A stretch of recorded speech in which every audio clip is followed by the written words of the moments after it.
Hi guys, lightbrite back. I thought I'd just swing you a little note to let you know that we are okay, and I haven't posted a video for a while. I'm trying to get my bearings. I needed a little rest, so I took a little rest. And now it's back to the stress. The stress, the stress, the stress.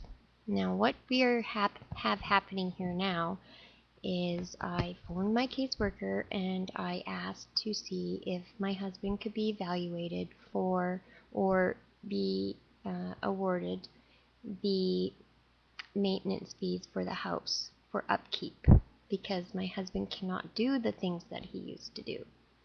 Now I know you guys might be thinking, well, things around the house, why can't you do it? Why can't you do all the other extra things? How big a deal is that? Well, it's a big deal because I have not had good health. My health has actually deteriorated from this fight that I have been managed to be in with my husband for 6 years. Having the big worry that if I pass away or I get sick and put in the hospital for 3 or 4 months is very stressful, because it's so stressful. I think every day. I don't understand the decision that came down for Jamie from the Disability Awards guy, Greg Griffiths. I would like to know who put so much power in Mr. Griffiths' hand. As I recall, he's not God, yet he acts like it. What he's essentially done is taken my husband's soul and decided how it was going to play out for the rest of his life. One man made a decision which will affect a whole family for about 40 years, maybe 50. Now, do you guys think that he should have that kind of power? No. I think Greg should have sat down with Jamie and I, and maybe a person who is nothing to do with it, a litigator, and we should have sat down and made some plans. Instead, what happened, he sent my husband to back in motion and got all the paperwork done, deemed my husband unemployable, and set him on a salary every month, which, by the way, is half as much as what he made in 2003. We're in 2009 now. That's not good. I put a spreadsheet out with our expenses, and they're not elaborate expensive. They're not elaborate, basics. And we are going in the hole $1,000 a month. So on top of all this other stress, I am now stressed out about this. And actually, this has been the position we have been put in since my husband got injured. So obviously there needs to be something done.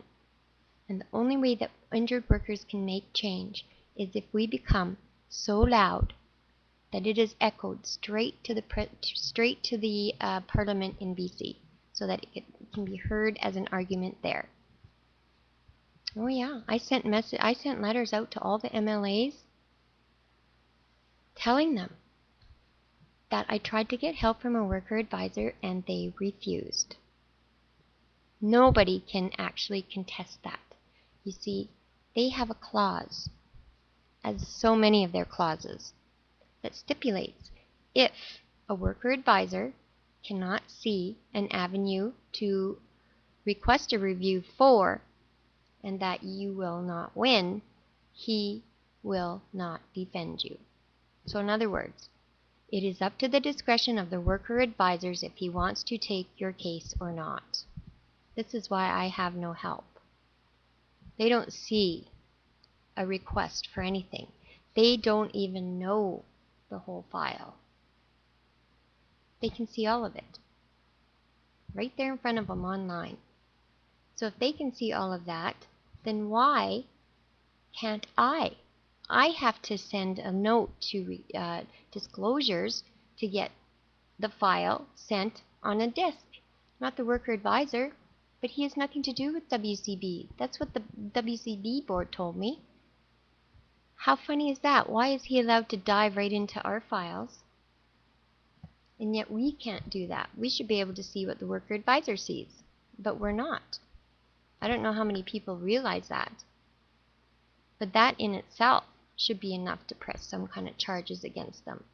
But because of that clause, stating that if they do not see an avenue on how an injured worker could actually win the request for review that they want, they don't have to take the case.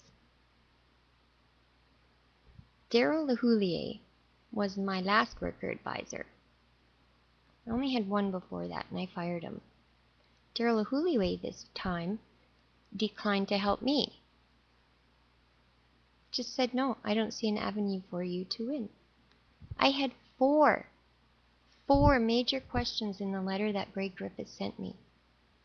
He couldn't come up with one. That whole entire setup should be obliterated. All those people there need to be fired pronto because they are misleading the public.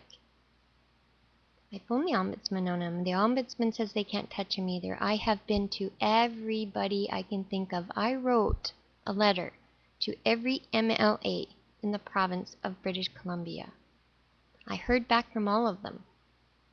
Do you know what they said in every single letter?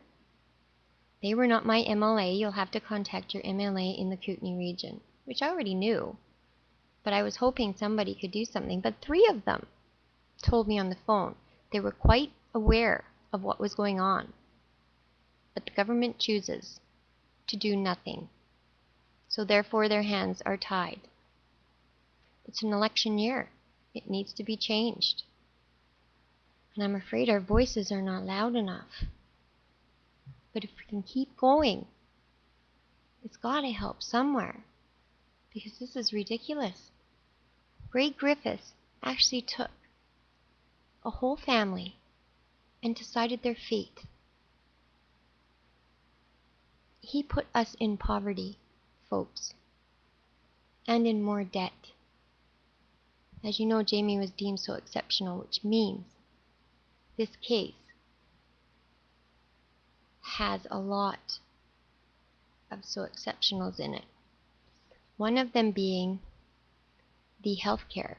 While my husband was employed with the employer he got injured with, he was put in 97 on a Blue Cross extended health care, during which 2 years later I became gravely ill. I now have a condition. If we were to drop that policy, there would be no coverage anymore ever, right? So this healthcare premium costs us $300 a month, and then there's MSP, Medical Services Plan of BC. That is another $108. So now we have my husband bringing home half of what he made in 2003, and we have an extra $400 bill, amongst other things, like the dentist. I took my husband to the dentist 3 weeks ago. The bill was $800. I'm serious, folks. We are falling $1,000 in debt a month. Yeah, I'm down to 91 pounds too, by the way. If I hit 80, I get thrown in the hospital and I get a feeding tube put in again in my veins. And I'm stressing big time. I need to make sure that my husband will be taken care of when I pass or if I get sick. I have to have those stipulations in place. And not one man should be able to decide the outcome of any soul for the entirety of their life. It's 9 minutes and 30 seconds into this taping. I'm going to bid you all adieu or good night from Lightbrite, and I'm so glad you're listening. Peace out.